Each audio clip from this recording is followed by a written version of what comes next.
अस्सलामुअलैकुम वरहमतुल्लाहि वबरकातुहू। दोस्तों, मेरा नाम जमील अहमद ख़ान है एंड मैं उम्मीद करता हूँ आप सभी लोग खैरियत आफ़ियत से होंगे, अल्लाह की अमान में होंगे। आज की इस वीडियो में हम लोग बात करने वाले हैं इन्वेस्टमेंट से रिलेटेड फ्रॉड्स जो आज मार्केट में हो रहे हैं। और मैं देखता हूँ कि हमारी कौम, स्पेशली हैदराबाद का वो ओल्ड सिटी का इलाका, बहुत बहुत इसके चुंगल में आ रहा है। अभी हाल ही में पहले एक वाक़या बता कर मैं बात को जो है शुरू करता हूँ। हाल ही में 2 या 3 दिन पहले उर्दू घर में कॉन्फ्रेंस हुई थी। वो कॉन्फ्रेंस में हैदराबाद स्टोर बोलकर एक ऐप बनाया गया एक शख्स से।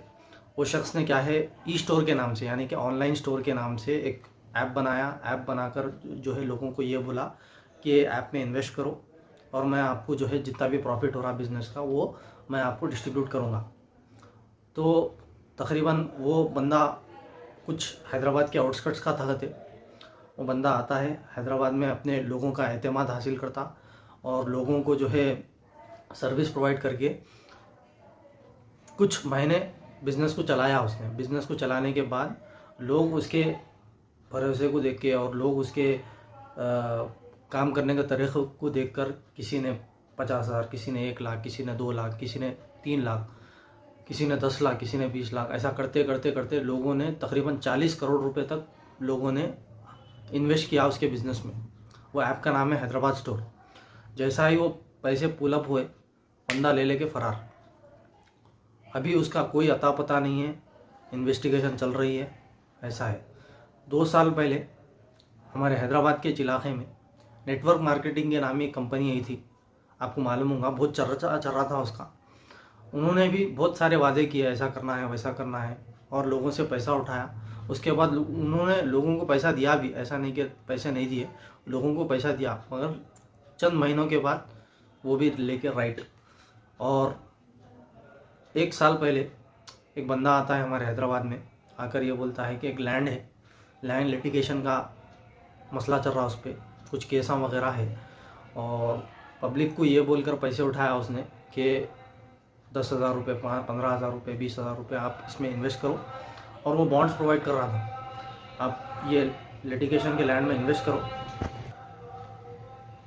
तो जो है, अगर केस गवर्नमेंट के साथ और जितने भी लीगल अथॉरिटीज़ है उनके साथ हमारा केस चल रहा है, अगर ये ज़मीन हमारे हक़ में आ जाएंगी तो हम जो है आपको ये ज़मीन का जितना भी हिस्सा है उसमें से कुछ हिस्सा, जो भी वो ज़मीन के बॉन्ड्स खरीदे, हम उनको दे देंगे।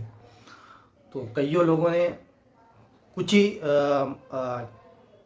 कुछ चंद पैसों में हमको ज़मीन मिल जा रही है बोल के कईयों लोगों ने कोई 5 बॉन्ड्स लिए 25,000 के, कोई 10 बॉन्ड्स लिए 50,000 के, ऐसा 5,000 का एक बॉन्ड था वो। तो ऐसा करते करते उसने भी पैसे लिया और उसका अभी तक कोई पता नहीं है। तो इन्वेस्टमेंट के नाम पे हमारे हैदराबाद में और हमारी कौम में जो है बहुत बहुत इलिटरेसी है, और हमारी कौम बार बार इसके नरगे में आई। मैं आपको अब लीगल तरीक़ा बताता हूँ फंड रेज़ करने का, कैसा हमारे इंडिया में और according to the rule of law और कॉन्स्टिट्यूशन के एतबार से और हमारे जितने भी लीगली आप कैसा फंड रेज़ कर सकते हैं, मैं आपको बताता हूँ। असल देखो, होता क्या है, हमारी कौम में इल्म की कमी की वजह से और हमारे नौजवान को और हमारे जितने भी घरेलू लेडीज़ वगैरह है, इल्म की कमी की वजह से जो है ये ऐसे स्टेप उठा लेते, बाद में फिर रो लेते बढ़ते। तो अगर आपके पास इल्म है तो आपको कोई हरा नहीं सकता। तो आज नॉलेज इज़ डिवाइन, तो आप जितना चाहे इल्म हासिल करना हर शोबे में, क्योंकि वही आपको पावरफुल कर सकता है। बग़ैर इल्म के आप जो है धोखे में आ सकते, नरगे में आ सकते। तो इल्म क्या है, हमारे इंडिया में किस तरह फंड रेज़ किया जाता है। सबसे पहले एक वेल रजिस्टर्ड कंपनी होती है। अगर कंपनी को जो है मार्केट से पैसा उठाना है तो उसके पास 2 तरीक़े रहते। एक, वो बैंक के पास जाए, बैंक के पास जाकर लोन ले, लोन के in return of that loan the company has to pay the interest, जो कि बहुत सारे कंपनीज इसको अवॉइड करने के लिए, इंटरेस्ट को अवॉइड करने के लिए दूसरा तरीका इख्तियार करते हैं। वो क्या है, अपना IPO लॉन्च करते। अब IPO क्या है, IPO का मतलब इनिशियल पब्लिक ऑफरिंग, मतलब जो शख्स को मार्केट से, यानी जो शख्स को पब्लिक से पैसा उठाना है, वो जो है पहले तो वो कंपनी रजिस्टर्ड होना चाहिए और उसका कुछ ना कुछ मार्केट कैप होना चाहिए एक डिसेंट किस्म का, 100 करोड़ 500 करोड़ 1000 करोड़ क्या कुछ मार्केट कैप एक डिफाइन होता है, और प्रॉपरली वो कंपनी ऑडिट होती है, और CS वगैरह जितने भी टैक्सेशन के डिपार्टमेंट वगैरह है 10 साल 15 साल का ऑडिट होता है। ऑडिट होने के बाद ओनर से पूछा जाता है कितने परसेंट आपको अपना बिजनेस डाइल्यूट करना है।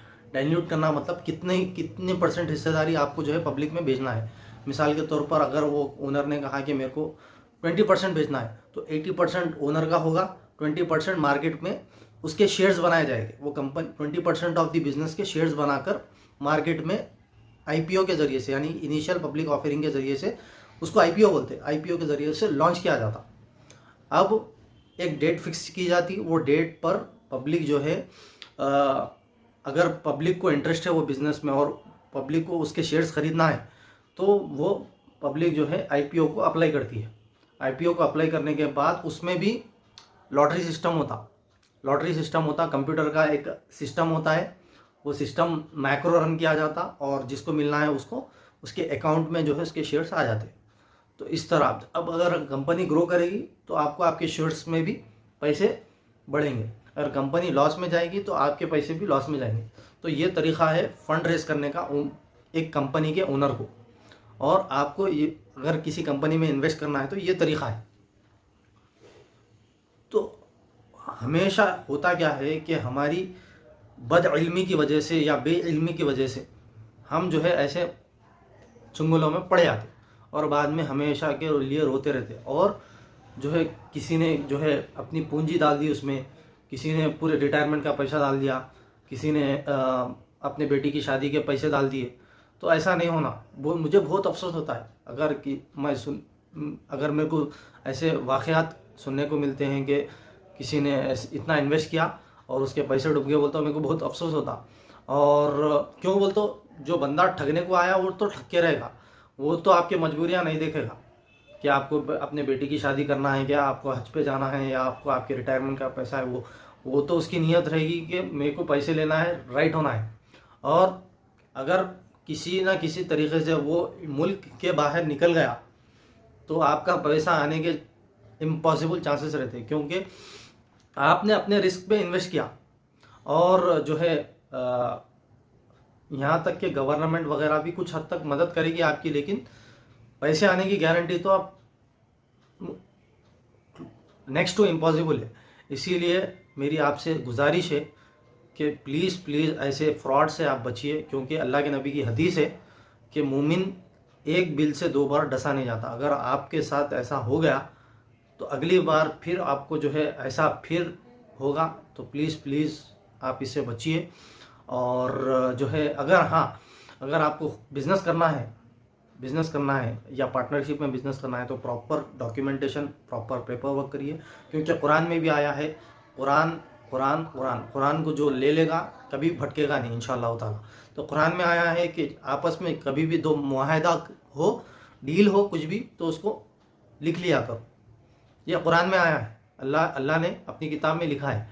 तो पेपर वर्क करके प्रॉपर रजिस्टर करो, जो भी आप कंपनी बना रहे हो उसका नाम पैन कार्ड से लिंक करके एक सोसाइटी बनाओ, कितने लोग हैं सोसाइटी में, बनाकर प्रॉपर रजिस्टर करो। रजिस्टर करने के बाद फिर बिस्मिल्लाह करो, मार्केट में उतरो।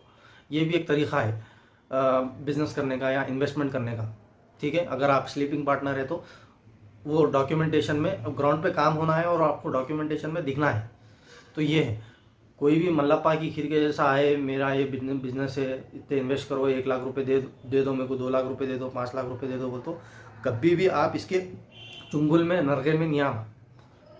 अगर आप आ गए तो I am sure 90% of the chance है कि आपको बेवकूफ़ बनाने का काम हो रहा वहाँ पर।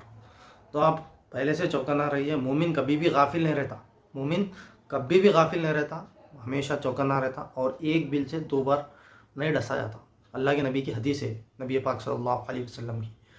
तो उम्मीद करता हूँ आपको ये प्रोसेस पूरा समझ में आया होगा, किस तरह फंड रेज किया जाता। ताकि मैं ये वीडियो बनाने का मकसद ये है कि कौम में एक बेदारी आए, एक अवेयरनेस पैदा हो, और आपका हार्ड अर्नड मनी जो आपने जो है मेहनत से कमाया है वो डूबने से बच जाए। बस एक ही मकसद था मेरा ये वीडियो बनाने का। उम्मीद करता हूँ ये वीडियो पसंद आया होगा। अगर पसंद आया है तो प्लीज़ ये इन्फॉर्मेशन को शेयर करें, वीडियो को नहीं, इन्फॉर्मेशन को शेयर करें। और जो भी जिसका ने भी इल्म नहीं है उसको प्लीज़ ये इल्म दे, आपका भी फ़ायदा होगा। So that's it. मैं मिलता हूँ अगली वीडियो में, तब तक के लिए आपका भाई जमील अहमद खान साइनिंग ऑफ।